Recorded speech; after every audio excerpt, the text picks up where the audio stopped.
Halo semuanya, Assalamualaikum warahmatullahi wabarakatuh. Perkenalkan, saya Dini Zalika Remasuci dari kelas Finance 6C dengan NIM 23308111102. Oke, pada kesempatan kali ini saya akan memaparkan materi topik 6 mata kuliah bisnis internasional, yaitu mengenai investasi asing dan perusahaan multinasional. Semoga materi yang akan saya sampaikan bermanfaat dan mudah dipahami. Oke, mari kita mulai.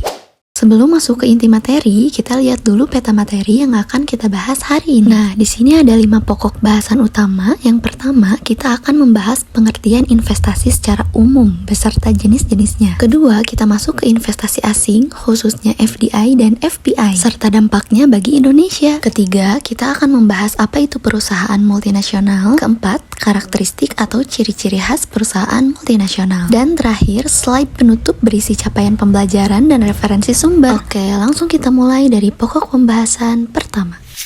Nah, kita mulai dari pertanyaan yang paling dasar, yaitu apa sih investasi? Oke, menurut Tanda Lilin dalam bukunya Portofolio dan Investasi yang diterbitkan oleh Canisius tahun 2010, investasi adalah penempatan sejumlah dana atau sumber daya pada saat ini dengan tujuan memperoleh keuntungan atau manfaat di masa mendatang. Jadi intinya, kita menyerahkan sesuatu yang kita miliki sekarang, bisa berupa uang, waktu, atau aset, dengan harapan mendapat hasil yang lebih besar di kemudian hari. Lalu apa saja sih unsur utamanya? Nah, ada 4. Pertama, investasi adalah penanaman modal atau aset yang bersifat produktif. Kedua, investasi bersifat jangka panjang. Ketiga, investasi selalu mengandung risiko sekaligus potensi imbal hasil. Dan keempat, tujuan akhirnya adalah meningkatkan nilai kekayaan kita. Nah, dari sisi jenisnya, kita mengenal 4 kategori besar, yaitu investasi real seperti tanah dan bangunan, investasi keuangan seperti saham dan obligasi, investasi asing langsung atau yang kita kenal dengan FDI, dan investasi portofolio yaitu pembelian surat berharga asing. 2 jenis terakhir inilah yang akan kita bahas lebih dalam di slide berikutnya.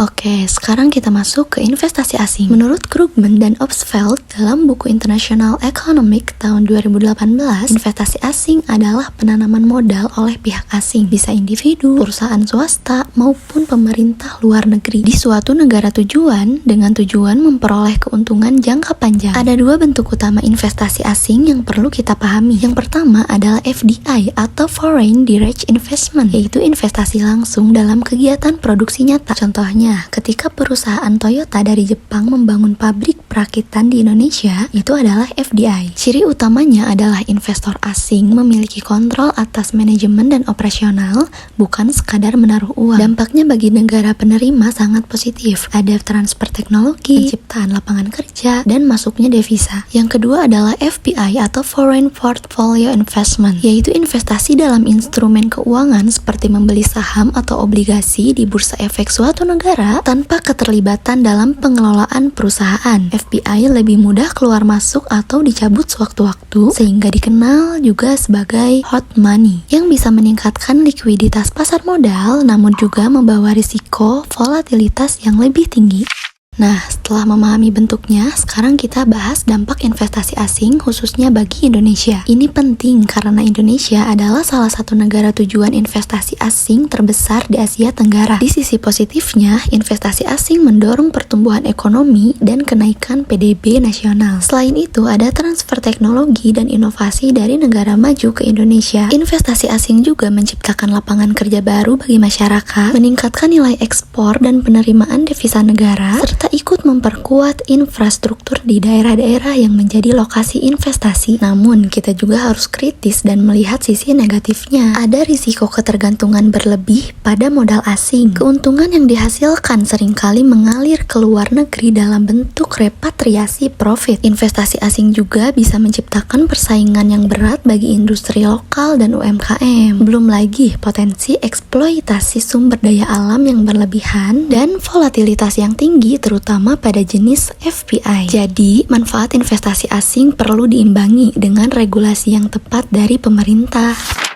Oke, next, sekarang kita beralih ke pokok pembahasan ketiga, yaitu perusahaan multinasional. Daniels, Radibach, dan Sullivan dalam buku International Business edisi 2019 mendefinisikan perusahaan multinasional atau yang disingkat MNC dari bahasa Inggris Multinational Corporation sebagai perusahaan yang beroperasi di lebih dari satu negara melalui anak perusahaan, cabang, atau afiliasi dengan strategi bisnis dan manajemen yang terintegrasi secara global. Nah, struktur MNC biasanya terdiri dari 3 komponen. Pertama, perusahaan induk atau parent company yang berbasis di negara asal biasanya disebut home country dan bertugas menentukan arah strategi global serta mengontrol seluruh operasi. Kedua, anak perusahaan atau subsidiaries yang beroperasi di negara tujuan atau host country. Anak perusahaan ini bisa sepenuhnya dimiliki oleh perusahaan induk atau berbentuk joint venture atau perusahaan bersama mitra lokal. Dan ketiga, keseluruhan sistem ini dijalankan melalui integrasi global. Artinya, fungsi produksi, keuangan, pemasaran, dan SDM dikelola secara lintas batas negara demi efisiensi yang maksimal. Contoh, MNC yang beroperasi di Indonesia antara lain yaitu Toyota, Samsung, Unilever, dan Nestle.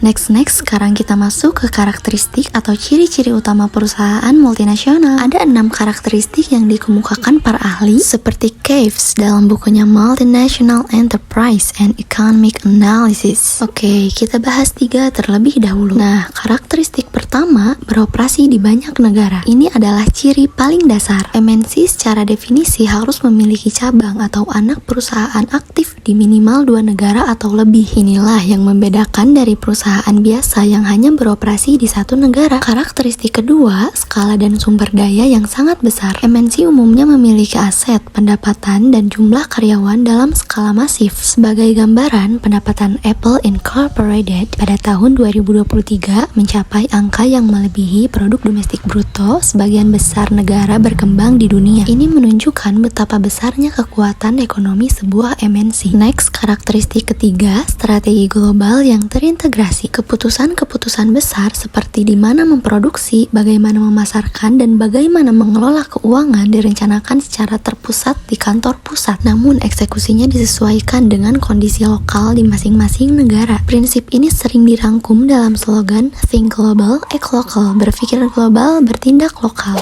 Melanjutkan karakteristik MNC, kita bahas 3 karakteristik berikutnya menurut Hill dalam bukunya International Business tahun 2020. Oke, karakteristik keempat yaitu penguasaan teknologi dan inovasi. MNC mengalokasikan anggaran besar untuk kegiatan riset dan pengembangan atau R&D. Keunggulan teknologi ini menjadi salah satu keunggulan kompetitif utama MNC di pasar global. Produk-produk yang dihasilkan dari inovasi inilah yang membuat MNC mampu bersaing dan menarik konsumen dari berbagai belahan dunia. Karakteristik kelima yaitu akses modal dan pasar keuangan global. Berbeda dengan perusahaan biasa yang bergantung pada bank lokal, MNC mampu mengakses pasar modal internasional seperti New York Stock Exchange atau London Stock Exchange. Mereka bisa menerbitkan obligasi global dan memanfaatkan perbedaan suku bunga antar negara untuk mengoptimalkan struktur modalnya. Ini memberikan fleksibilitas keuangan yang sangat besar. Dan karakteristik keenam yaitu keberagaman budaya dan SDM internasional. MNC memperkerjakan tenaga kerja dari berbagai negara dan latar belakang budaya yang berbeda-beda. Oleh karena itu, kemampuan manajemen keberagaman atau diversity management menjadi kompetensi kunci yang harus dimiliki agar operasional di setiap host country bisa berjalan dengan efektif dan harmonis.